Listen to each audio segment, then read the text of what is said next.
Hey everyone, hey class, if I can so humbly call you that. Welcome to the Mr. Teacher, Mr. Preacher podcast and YouTube channel. This is Kevin. I am your teacher, and today we're going to be doing a mini lesson on Meta-Industriousness. We're in our series on John Wooden's Pyramid of Success, the first building block, which is industriousness, learning how to work smart and work hard, planning accordingly. Or as John Wynne says, there is no substitute for hard work. Worthwhile results come from hard work and careful planning. And that's where we're at and what we're up to. Let's jump into our affiliates, things that you can do to support your industriousness as you go along the way. And the first one is Amare, the mental wellness company. I'm a big fan. I've been studying peak performance for almost a decade now, a long time. And as much as you can do your positive psychology basics, take care of your sleep, your hydration, your nutrition, your physical health, your mental well-being through meditation or breath work. The one area that stands to really support you as a peak performer in whatever area of life you show up is your mental health and wellness, mental fitness even. And you can do that by supplementing your gut-brain axis. Supplements are what they are in terms of, some people really derive a lot of benefit from them. And Amare focuses on your microbiome and that second brain. And all of their products are pointed towards that. Very innovative, tastes great, includes the fundamentals pack, one of the most basic ways you can start, along with the happy juice. Good way to start the day, 24 ounces with the Edge, Energy Plus, and the Mentabiotics. Absolutely love it. Great way to start the day without chugging a whole bunch of coffee, as I've been very guilty of doing from time to time. They also have other wonderful products, including protein, hydration, and more. But if you're interested, you want to take care of or learn more about your microbiome and how that affects your mental health and mental wellness, check out Amare. It's just like taking protein powder, protein supplements for your muscles. Amare is what the protein is for your microbiome, your mental health. And very new research, a lot of promising research, and it's helping a lot of people. So go to amare.com /36505. That's AMARE.com/36505. And you can check out the products that go with that. If that works for you, you'll definitely be on your way. Whatever area of athletics you show up in, including athletes, coaches, and parents. And if you have any questions, just let us know. Shoot us a comment or get a hold of us, and we can certainly have a chat. The other spot, the other affiliate we'd recommend is bookshop.org, our local indie bookstore underdogs. These are the champions of those businesses that we like to support. And as a learning educational channel, where we don't stop learning. We learn about all sorts of things through books, which is where they keep the secrets. Books are where they keep the secrets, everyone. Got to get your books, whether that is through your local library, thrift books, but this one is on bookshop.org, so we can support those underdogs. All the books we've covered so far in the Industriousness series, including The Comfort Crisis by Michael Easter, The Talent Code by Daniel Coyle. We've also covered Atomic Habits by James Clear, and wrap up the month with Effortless by Greg McKeown. He is also the author of Essentialism, The Disciplined Pursuit of Less. Great book. And even the other ones in our other episodes, including this one, which is The First 20 Hours by Josh Kaufman, and The 4-Hour Chef by Mr. Tim Ferriss. All those books can be found there. Along with Stephen Pressfield's series that we are covering in the other video on professional industriousness, including Do the Work, Put Your Ass Where Your Heart Is, and Turning Pro. But bookshop.org is the place to go. Find that link below, or go there yourself. Support those bookstore underdogs. Today, what is today's mini lesson on? Today's mini lesson is another subcategory of industriousness, meta-industriousness. Our books did help us quite a bit in terms of the distinction between working hard and working smart. I still wanted to take some time with two of my favorite people masters of meta learning, Josh Kaufman and Tim Ferriss, and give a glance, just a gut glance at what we see from two people who've mastered things at two different levels, and seeing what their principles are.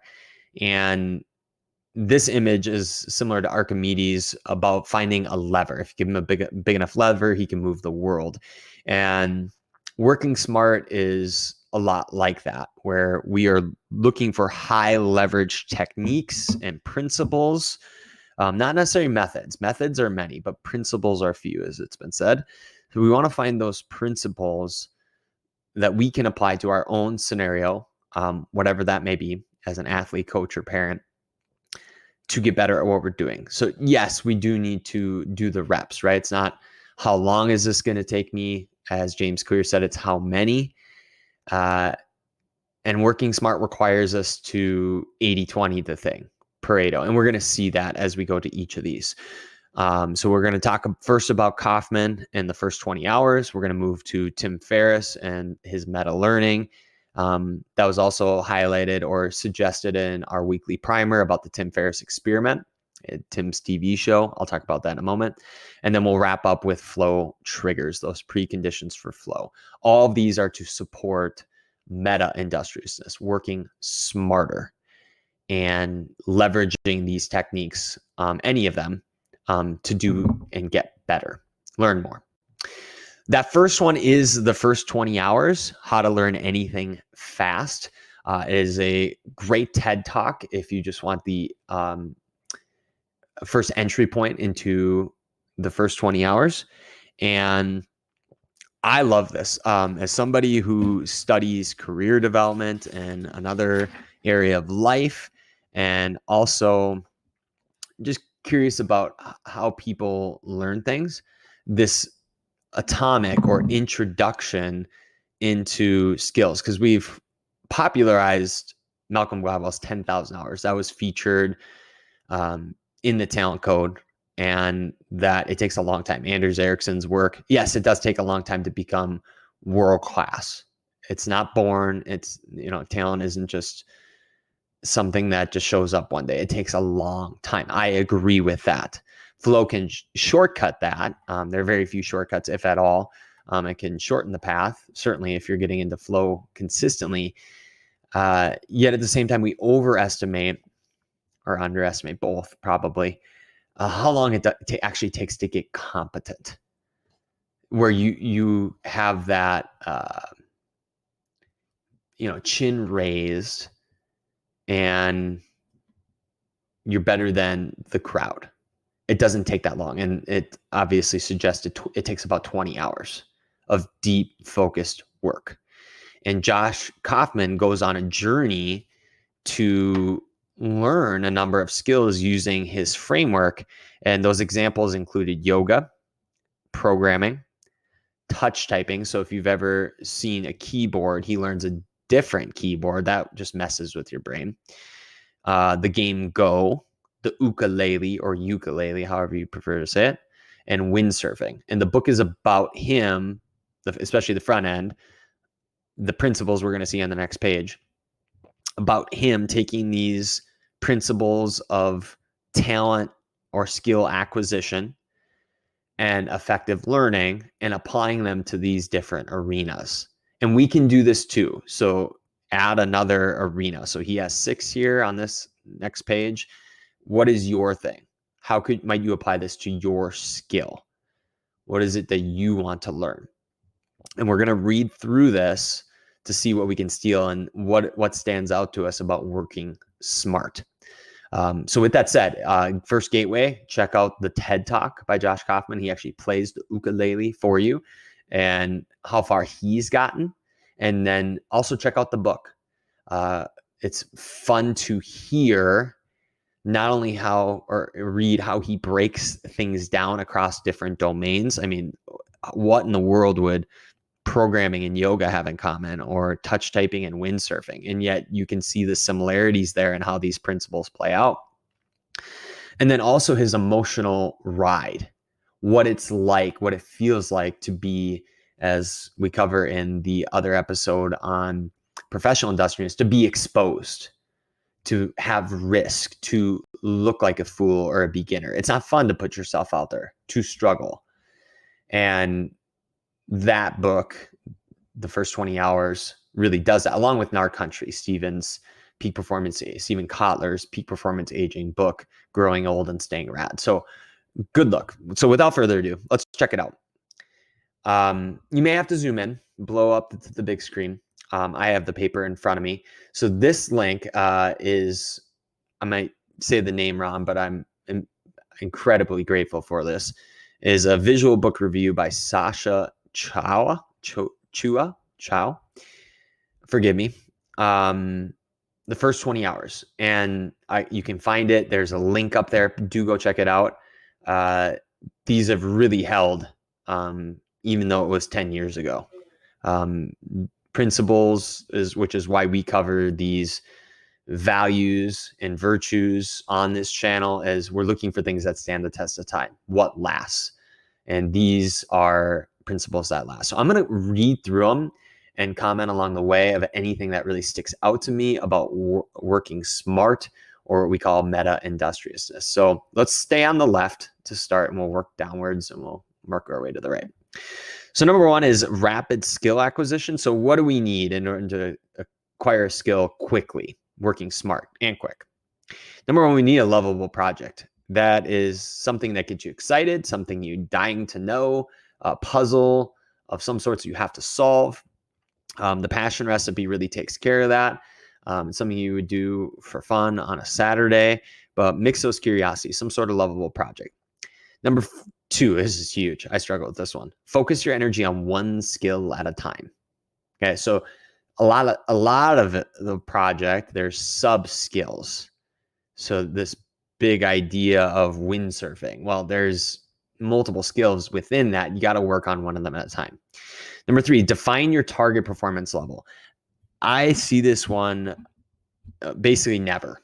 What are you actually reaching for? That's the astronomical industriousness episode. What's the goal? The epic win.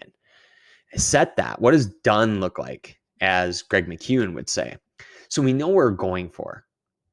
And Josh sets this at 20 hours.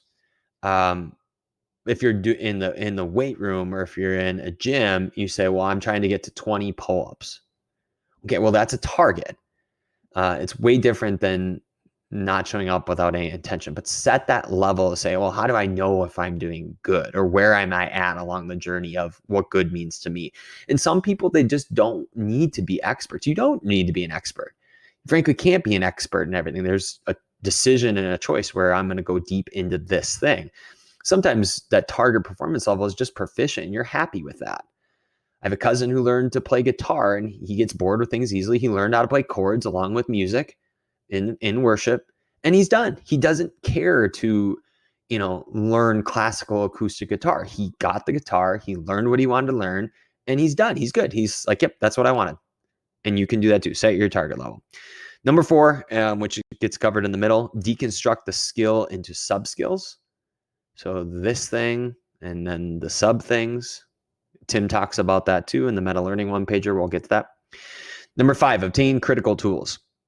Well, you need the guitar to play the guitar. Maybe a pick helps. 6, eliminate barriers to practice. This is James Clear kind of idea. Make it easy, make it attractive, so forth. But have it right there for you. No distractions, no emotional blocks. You just pick it up and go.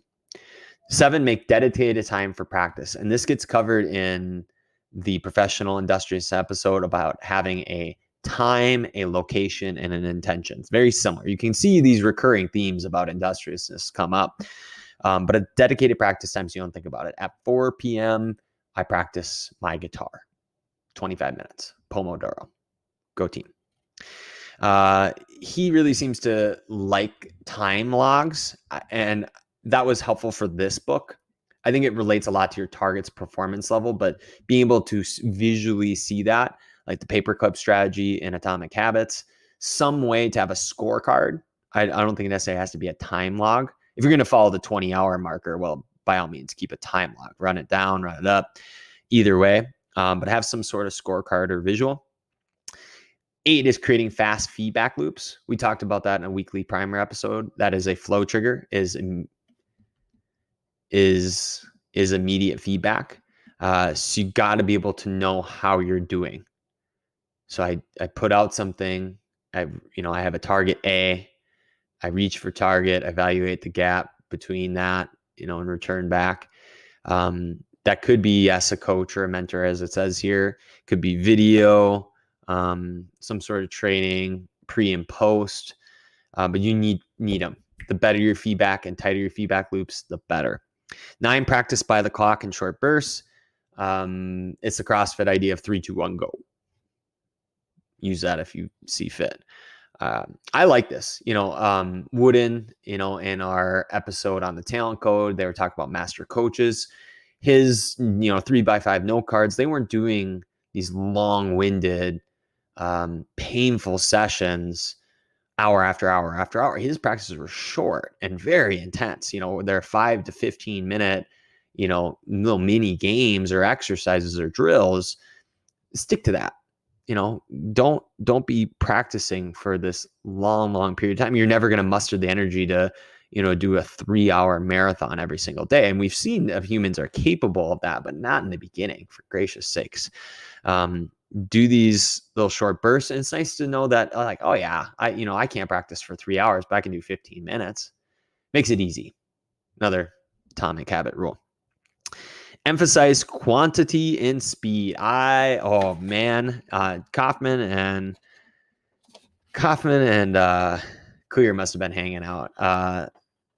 It's how many, it's not how long, it's how many. There is a how long period here. I get that, but you can't get by myelinating the reps. Get those reps in. They may not be pretty, especially initially, but if you're making mistakes, correcting them, with those feedback loops, you're going to be fine. So what does that take in the middle? And this is very similar to Tim's set, and we'll see what similarities and differences Tim has in comparison to Kaufman. But you got to deconstruct the skill into those subparts.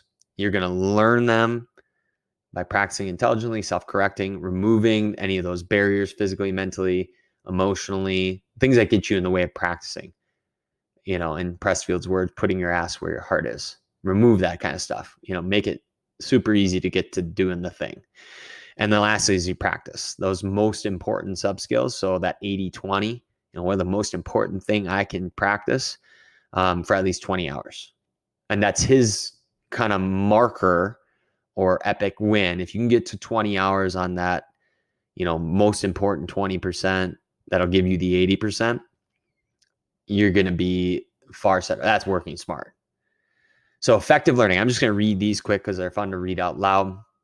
So we had rapid skill acquisition, these 4 principles in the middle, and then we have effective learning. So number 1, research the skill and related topics. And so it's going to require some learning. You can't just deconstruct a skill off the top of your head. You got to do a little bit of learning. Jump in over your head. Pressfield mentions that as well. Work beyond what you think you can do. That's good. And you're swimming, and what you do along the way is you identify mental models and mental hooks. How am I going to remember this? It's the chunking method. So you break it apart, you find those chunks, and then you put the chunks together and find unique ways. There's a lot of acronyming in every industry. You got to learn the language and the acronyms, but make your own acronyms. It's the way we learn stuff, or putting things together in unique ways. Imagining the opposite of what you want. And this is that binary concept of atomic habits. Instead of making it just easy, like that's one part, you can make it hard or difficult. Instead of making it attractive, you make it unattractive. So what is the thing you don't want to do? And then you can do the opposite. 5, talk to practitioners to set expectations. So, a lot of people have already blazed the trail. Go ask them, like, well, what can I expect here? And that allows you to have realistic expectations and not beat yourself up so much, having a little self-compassion. 7, use spaced repetition and reinforcement for memorization. That's how we learn best. spaced repetition. That's why having those short bursts in that first section work. Short. Create scaffolds, number 8, and checklists. 9, make and test predictions. Oh, we are definitely prediction machines. Love making predictions, seeing if our predictions come true. We even like it when our predictions don't come true. We're like, oh, I thought this was going to happen, and then this happened. Number 10, honor your biology. And this is, I mean, we could spend a whole episode or mini lesson on the flow cycle. 60, 90 minutes is kind of what our circadian rhythm is when we sleep. Pomodoros are a cool thing. 25 minutes on, 5 minutes off, and repeat that 3 or 4 times and take a longer break. I'm really a big fan of a descending set. I do a lot of certain type of work, but where I start off with a long work session, mini break, long work session, and I cascade downward as my attention and willpower depletes. So you can say like a 90-minute work session, 5-minute, 10-minute break, and then you move down to like 75 minutes, 60 minutes. It depends on the day. Sometimes it's 60, 45, 30, 25, whatever. But find out your cadence. It's very similar to if you are a fitness fan, high intensity interval training, or any type of Tabata intervals. So Tabatas are 20 seconds on, 10 seconds off. Repeat that. Hat tip to Chris, excuse me, Krista Stryker, the 12-minute athlete, getting in shape in only 12 minutes a day, uses that type of protocol, 30 seconds on, 10 seconds off. But that's how we learn to. So you dive in for just that short amount of time. And the work actually isn't the hard part of that. It's the rest. So what do you do during your rest? We don't do anything that's as engaging as what you're doing. So it's a good time for bio breaks, fuel, such as hydration or nutrition, stretching, greasing the groove with some sort of equal and opposite. So if you're doing a mental task, do something physical, or vice versa. You're doing something physical, do something mental. That keeps that in there. So honor that, have humility of that. You really can't fight your biology. We talk a lot about peak performance, getting your biology to work for you versus against you. And this is an easy way to do that. So that's what we see with the first 20 hours. And again, he applies that to those 6 different skills or topics, categories. It's a fascinating read. And once you've seen this, similar to the way Daniel Coyle saw myelination, you just see the world differently. It makes nearly anything in this world accessible because you don't have this, you don't need this massive amount of, I'm going to do this for 30 years. And there is a little bit of that with astronomical industriousness. I'm committed to this over the long term. But in terms of sub skills or skills in general, especially if your target performance level is at something that is, I just need to be able to get this good at this. This is great. So it violates what we think and gives us a good balance between the first 20 hours and the 10,000 hour rule. Great thing. So that's one way to work smart. Let's talk about the meta learning one pager with Tim Ferriss and the 4-Hour Chef. And I mentioned again, please check it out. Yes, both the book, but also the Tim Ferriss experiment, where he does the same thing as Kaufman, but with his meta learning approach, which has a lot of similarities, and applies it to a number of different arenas, including poker and business and rally car racing and language learning and playing the drums. Similar kind of concept, different medium. So we have a TV show. So they're very short episodes. What I appreciated most is that we have Tim's meta learning one pager, and he shows his process. And for people, especially for people who aren't as booky and don't like books as much, it's cool to see that broken down and to see again the emotional struggle of being a beginner, how frustrating it is, and then starting to see that chunking. So they learn the chunks, and then those chunks coming together. You can literally see it. It's unbelievable, especially in Tim's case. So check that out, the Tim Ferriss experiment. Everybody has an episode that they really lean more towards depending on what you're interested in. But at a grander scale, because Tim seems to only write books that are hundreds upon hundreds of pages long, thanks Tim for the book weights, is the 4-Hour Chef. So Tim had the 4-hour series, the 4-hour work week, the 4-Hour Body, and the 4-Hour Chef. Think healthy, wealthy, wise. Before he moved on to Tools of Titans, Tribe of Mentors, and obviously his podcast, The Tim Ferriss Show. And he used cooking as a proxy for learning. Very interesting. So the first section, big section of the book is my favorite because it's on that meta learning. And then he goes and uses that with cooking. And so it's the rest of the book is his process of learning cooking, which frankly I could care less about. I have no curiosity in that, not even 20 hours worth. Sorry, Tim.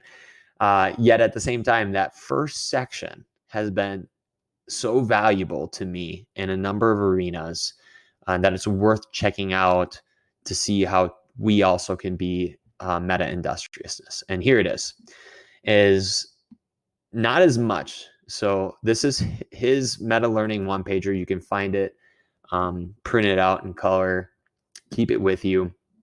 I think it's between this and Kaufman and probably Flow Triggers, which is last, great starting point for any coach or an athlete that's trying to learn something, literally anything. So let's take this little by little as well and talk about what needs to be talked about, and what can we take about working smart. And Tim does a good job of having these mental models. Talks about that too in the 4-Hour Chef. So you see the DS3 or a DIS, the cafe. So those are mental models right there. And then the rest of these are more or less principles of Tim's that he makes sure he checks the box. You could use this as a checklist as well and run this by others as he does to take on anything. All right, let's go to the beginning, to DIS or DS3 if you're a more of a gamer. The D stands for deconstruction. And Kaufman does this too. You got to break down the skill into its parts. So what are the steps in sequence, or what does it take to do this thing? First, second, third, fourth, fifth. Some people like to work downwards. So I'm a left and right guy, chronologically. But what are the parts of this, those bricks? So you see the whole. I was admittedly a Power Rangers kid, the old-fashioned, original first series Power Rangers, and they had the toys that came with them, and you could break these 5 different animals apart and put them together again. So you have this Zord or whatever it is, and that was like the Megazord where all of them came together. Well, each of those individual ones were also a piece as well that did their own thing. So imagine the whole thing, a baseball swing. Well, what are the parts of that? What's at the beginning? What's at the end? What's in the middle? What's at different stages through that if you move it through slow motion? Same thing with a pitching motion, softball or baseball. Whatever it is. What is the minimum useful unit of knowledge? The next section takes some work, and this is selection. This goes into that what 20% are going to give me the 80% payoff here. That's Pareto's principle. So what 20% of those minimum units, so of that pitching motion, of that hitting swing, will lead to 80% of the desired outcomes. That's that target performance level that both of these two talk about. And if we're talking about pitching or hitting, for instance, let's do pitching for a second. If you look at pitchers who are good at pitching, who shouldn't be. So yeah, if you're 6'6", 240 and you have decent mechanics and you're strong and you throw 98, congratulations. Not denigrating anybody that is that size. But if you have a lot going for you, you can get away with a lot more. All right. Now, if you don't have a lot going for you, you're not particularly tall or long or what, so you don't look like a pitcher or a lot of the pitchers. What are you doing that can get you to throw 98? And so you'll see examples across time, such as a Tom Seaver or a Roy Oswald or a Tim Lincecum or Tim Collins. So these shorter pitchers who have this wonderful quick motion where they drive beyond their height. So this immense stride length where they get into what's called triple extension. And you can see that where their hips are forward, their shoulders are back, their ankle, knee, and hip are fully extended. That's triple extension. That is what gets you that speed. And you can then select that 20% and say, okay, well, if I'm going to work on something, I'm going to work on that portion because that's what it looks like I need to do. So then the next step is sequencing. So what do I need to do first, second, third?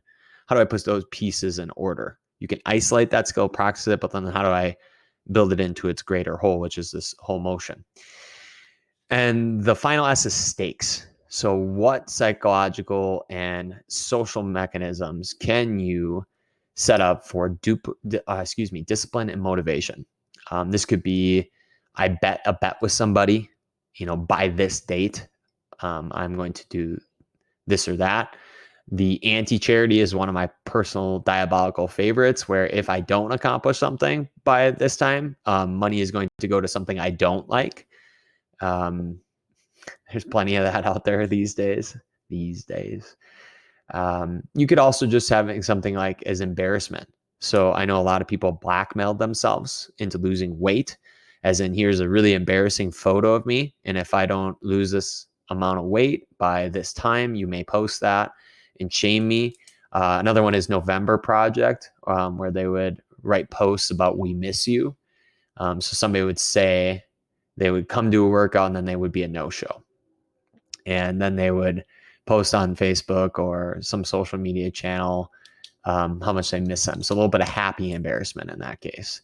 But setting up stakes, putting money down, putting skin in the game, as it were. And that's the DS3 or DIS. The next section is cafe. And this supplements the DIS or DS3 and speaks to some of the other concepts Kaufman covered. So compression. So can I compress the most important 20% into a one pager? And that's what you see here. So can you take those few things, those building blocks above, that 20% that you actually need, and dial it down? I love this concept of just a single page. If it can't fit on a single page, it's too complicated. One of Stephen Pressfield's mentors, who we cover in Professional Industriousness mini lesson, talked about the foolscap method. So a foolscap piece of paper. He said, Stephen, an entire novel can fit on a single page. I like that. And so you got to be able to break it. It takes time. It really does, to be able to boil it down to make something simple. The F is for frequency. So what is the best duration and frequency, knowing my personal limits and goals? And this is the same thing as Kaufman's honoring your biology and practicing by the clock in short bursts. Some people are morning people. We'll practice in the morning. Some people hit their peak middle of the day or end of the day if you're a lark, or night owl or third bird.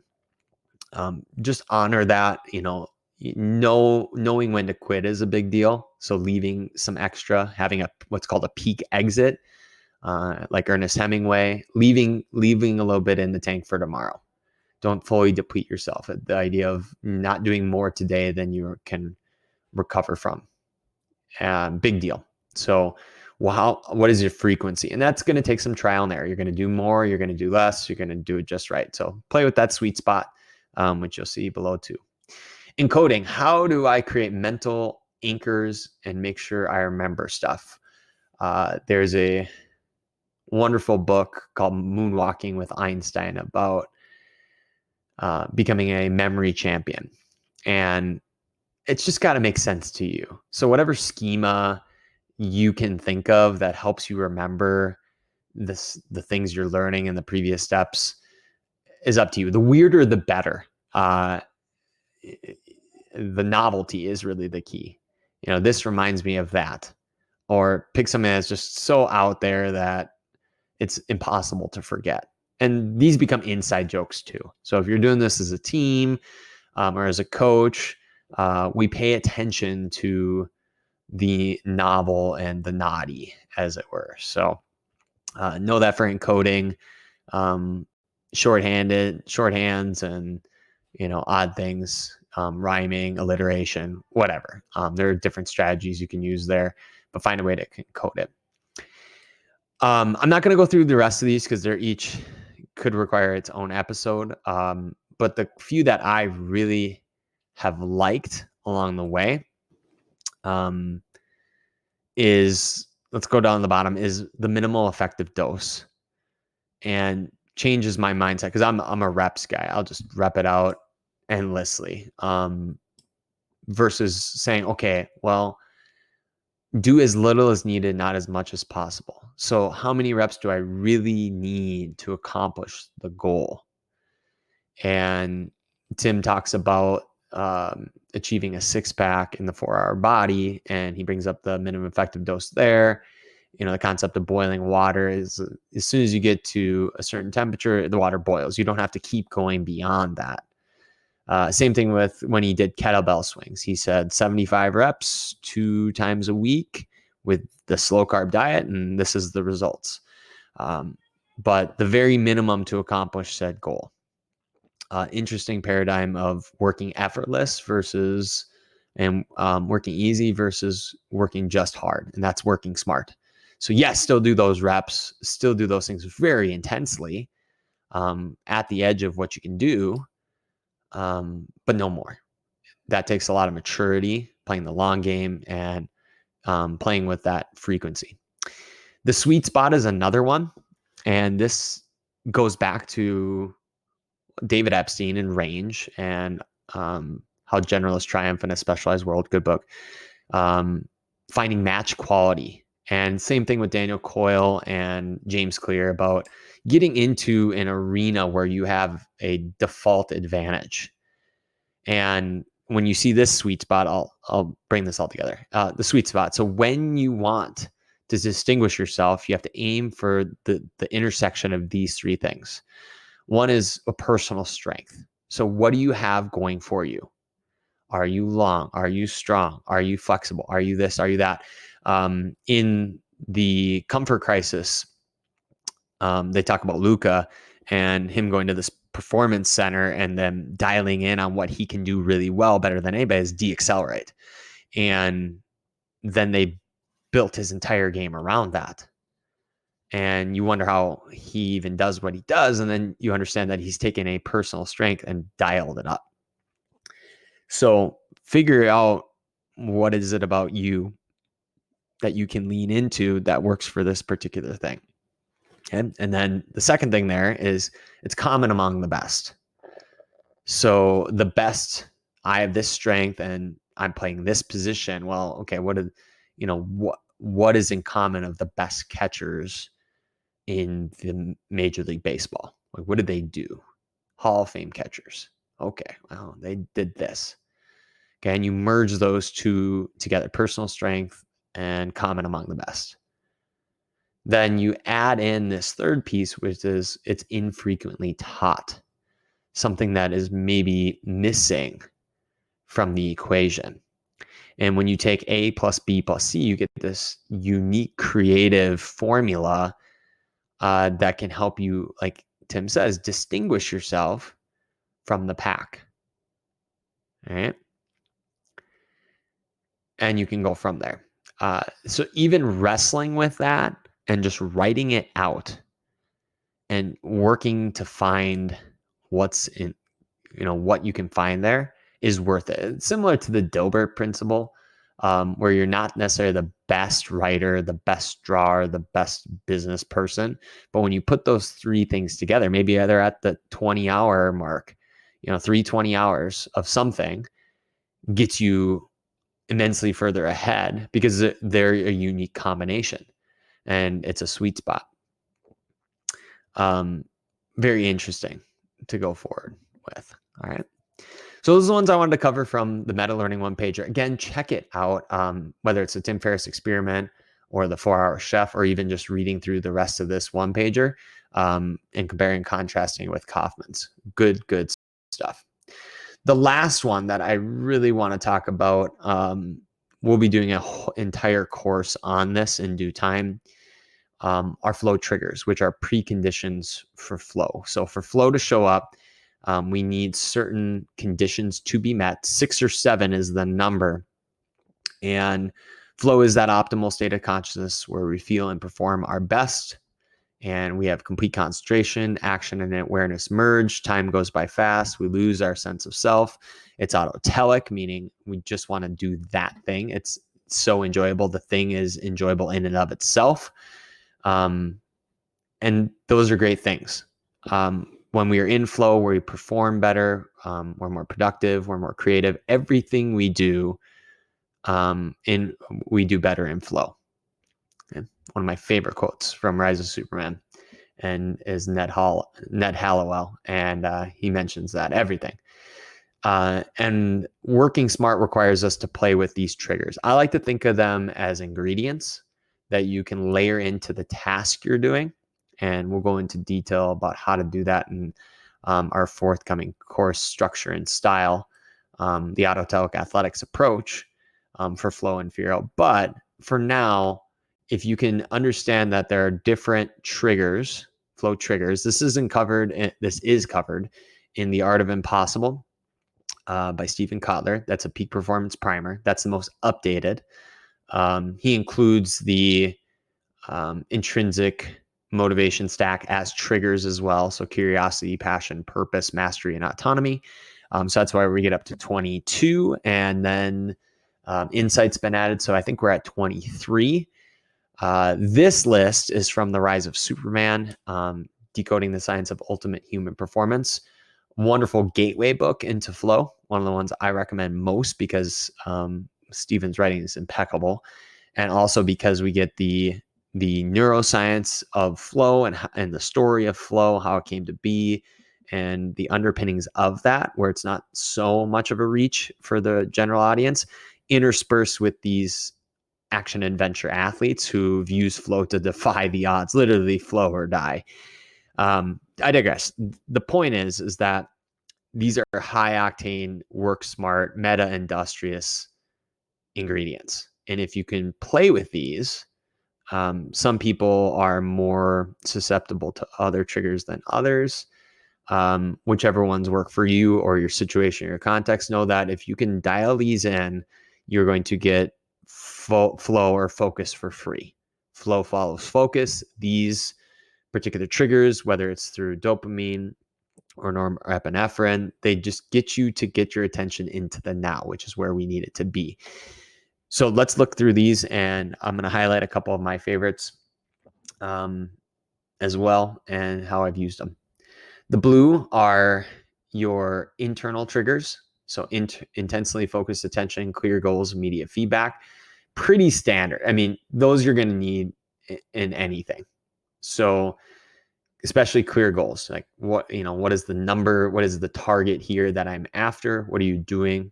And then the feedback loop. And that's pretty apparent through any skill or learning is you need feedback, regular feedback.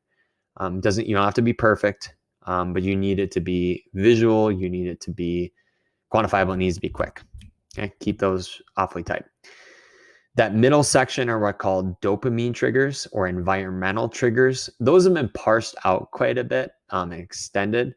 The challenge skills ratio we talked about in the talent code, having that perfect, flow channel of skill and challenge where, you get the perfect balance of that, like a teeter-totter, where you're not anxious, where it's too much, and you're not bored, it's too little.